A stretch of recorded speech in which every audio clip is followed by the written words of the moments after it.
Yo, what is up, everyone, and welcome back to another Cruel review. And today we are going to be reviewing the brand new I Know What You Did Last Summer from 2025. Now, honestly, I liked it. I didn't mind it at all. I think it's like a 6.5 out of 10. I thought it was pretty decent, like, good. I'd say it was just kind of like, it's just your typical slasher film, really. There's nothing much going to it. It's just a regular slasher movie. There's nothing special about it. But it had, mediocre chase scenes. They weren't that great. I didn't like the chase scenes that much. The kills were pretty cool. I did like the kills. And the plot twist at the end is what did it all for me. I loved the plot twist at the ending, bro. That was so good. Finding out that Ray was the fisherman in the movie was crazy, along with Stevie as well, which I wasn't expecting any of them to be. I was expecting it to maybe be Sam Cooper. Like, yeah, he died, but maybe he faked his death and he came back. Because honestly, considering it's I Know What You Did Last Summer, it's not that hard to guess. And also, in the original film, they didn't do this, actually. They didn't, like, make one of the survivors become the killer. And another reason I'm gonna give this movie props is for the podcast girl. She was fighting back to the fisherman, and I loved that she was actually fighting back and trying to save her life, and she was actually, like, trying to survive. And that was another great thing. And I loved it how before she died, she actually tried to rip off his mask. And it's like, not a lot of people do that in horror movies, so I'm just giving her props for doing that. Because not a single horror movie character actually does that, trying to remove their mask. Except for Drew Barrymore's character, Casey Becker, in the original Scream. She did try to rip his mask off, and she did rip his mask off and get to see who he was. So more props to Casey Becker as well, Drew Barrymore. And another thing I loved about this film, in my opinion, is the killers. The killers were great in this one. This might actually be my favorite set of killers in the I Know What You Did Last Summer franchise. Mainly because of one thing. Ray being the killer. I seriously was not expecting that at all.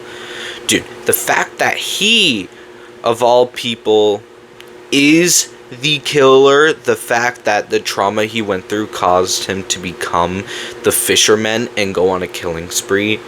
And it helps as well that Stevie's friends made her lie about what happened, so she wanted to get revenge on them because she didn't feel it was right, and also because Sam Cooper was Stevie's friend and she loved him. And then she went over to tell Ray what happened, and then he was like, yeah, let's go get revenge on them. So they ended up becoming the killers. There were a few great kills. Thing is, there's a few drawbacks to this movie, but I basically just went through all the pros. Decent kills, good killers, good reveal, mid-plot, decent character development. It wasn't necessarily that great, but it was okay.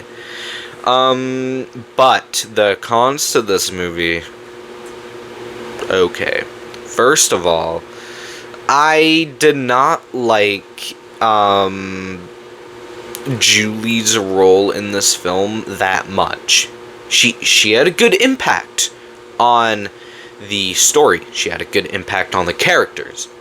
But it's another Scream 5 sequence where Sydney and Gale didn't really get to shine that much in this movie. Like, they got to shine in Scream 5, but they didn't get to shine that much. And that's what people had for a con for Scream 5, and that's my con with I Know What You Did Last Summer.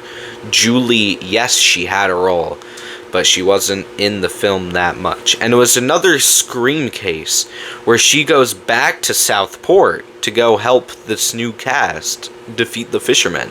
Scream 5, Sydney goes back to Woodsboro after hearing that Dewey died to go help these new cast of characters kill Ghostface and survive. It's, oh my god, it's literally the same exact film. And yeah, there's really not much I can say about that, really. But either way, I still thought that this was a solid entry. It's not my favorite entry of the I Know What You Did Last Summer franchise. Like, the I'll Always Know was like a 1 out of 10. Still No was like a 3 out of 10. This one is a 6.5 out of 10. And the original is a 9 out of 10. I love the original. Great movie.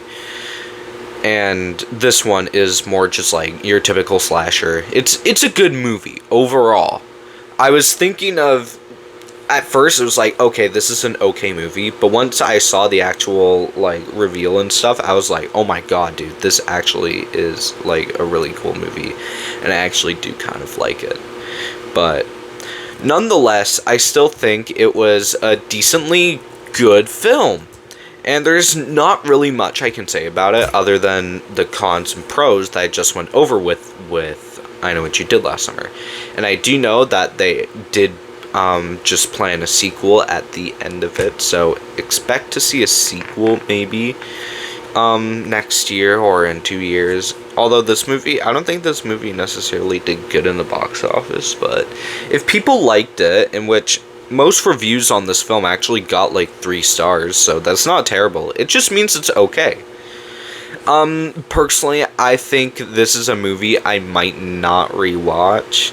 Like, I like this movie, but I don't think it's a movie I might rewatch. But who knows, I might rewatch it. I Know What You Did Last Summer, though, that's definitely a rewatch. Ava was the standout for this film. I love her character. She was great. Madeline Klein's character was okay. The other characters were pretty okay. I can definitely feel some emotions with the characters when it comes to finding out who died. I can definitely feel the emotion throughout these characters, and I can feel what they're feeling, but I don't know. Overall, 6.5 out of 10. I'd say I'd recommend this film if you're just a typical... Actually, no, it doesn't really matter if you're not a fan of the I Know What You Did Last Summer franchise. I'd still recommend this because the ending would still make sense. But overall, 6.5 out of 10. I somewhat recommend it. I'd say just go watch the original first and you'll understand everything. But anyways, guys, thank you so much for watching. And I will be posting a lot more cool videos, new podcasts going live in like 3 hours-ish, so stay tuned for that. And YouTube's new policies come out on the 13th, so let's just hope nothing happens to us. Let's just hope it doesn't get enrolled into Canada. And even if it does affect me, I don't think it's going to affect my content making. So that's all that matters. I don't really care if I can't watch videos. As long as I can keep making content for you guys, then that's what matters to me. So anyways, guys, thank you so much for coming out, and I will see y'all later.